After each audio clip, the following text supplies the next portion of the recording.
В эти дни 75-летний юбилей отмечает Чувашское республиканское училище культуры. Оно было основано в победном 45-м как библиотечный техникум. Со временем расширился спектр специальностей, и учебное заведение стало профессиональной кузницей для всех учреждений отрасли. Каких специалистов готовят здесь сейчас, расскажет Лидия Галактионова. Отвечать запросам времени здесь стремились всегда. Получить востребованную специальность в этом учебном заведении желали многие. Поэтому и конкурс для поступающих неизменно был высоким. Новая страница в истории училища началась в 1999 году в связи с переездом в современное оборудованное здание. Сейчас здесь готовят специалистов по направлениям народное художественное творчество и социально-культурная деятельность. Социально-культурная деятельность готовит специалистов в области культурно-массовых мероприятий.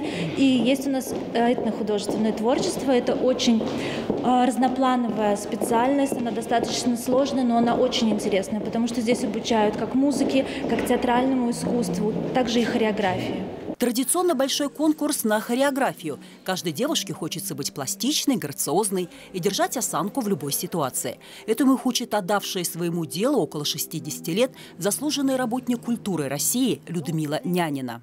Какие разные студенты приходят, какие разные дети у своих родителей, какие они милые, какие они славные, какие они дерзкие, они всякие есть. Но ищем подход, ищем заходы, помогаем, содействуем, направляем. И вы знаете, и не каемся. У нас очень хороший состав преподавателей, и причем в основном все выпускники наши. Яркая и насыщенная жизнь не только на занятиях. В училище работают различные студии, лаборатории. Такая творческая атмосфера заставляет буквально влюбиться в будущую профессию. На все 100% это затягивает, это очень интересно.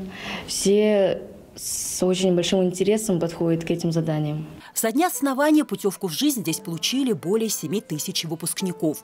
Училище тесно сотрудничает с культурно-досуговыми учреждениями, которые всегда ждут на работу дипломированных специалистов. В республике каждый год строится целый ряд учреждений культуры, проводится капитальный ремонт. Они оснащаются современным оборудованием. Да и у жителей республики появляются новые требования. Сейчас они хотят не только приходить, чтобы заниматься самодеятельностью, чтобы заниматься какими-то хоровыми творческими проектами. Их интересуют новые проекты. Они хотят, чтобы у детей была возможность для занятий, не выезжая за пределы сельского поселения. И задача сотрудников, которые выходят уже специалистами из училища культуры, соответствовать этим требованиям. Училище всегда работает на перспективу. Вот и сейчас оттачиваются свежие идеи, инициируются новые проекты, чтобы жизнь стала интереснее и многограннее. Лидия Галактионова, Виктор Степанов, Вести Чувашия.